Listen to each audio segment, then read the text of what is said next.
Acını çektirir yokluğun gözlerime. Bak insafsızlığın derin derin içime batar. Senin gibi acımasızca yakar. Bir kurşun yeterdi bana, kıyardım bu seven cana. Damarıma zehir kattın, hiç acımadın mı?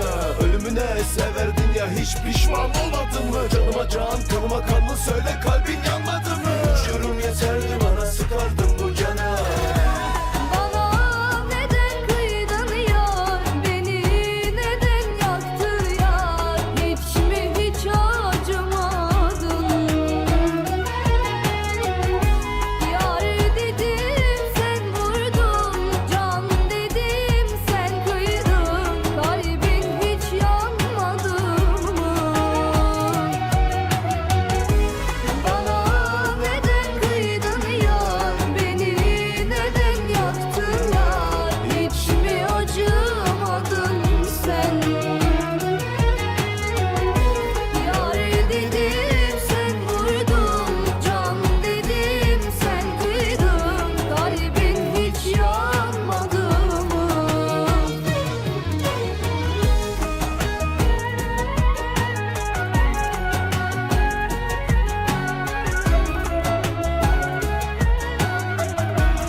Yarsın kalbim, kanım, damarımsın benim, yanar yanar içim yanıyor. Yeterli bana, sıkardım bu cana.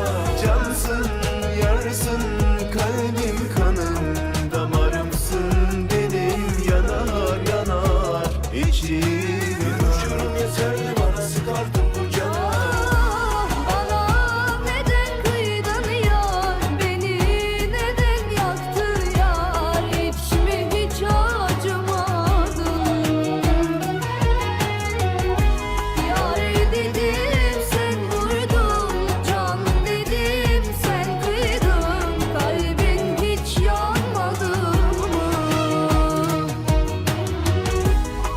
Olmadı be, olmadı.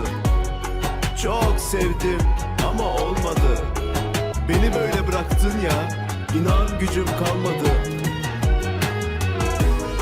Ben seni çok sevdim ve hala seviyorum.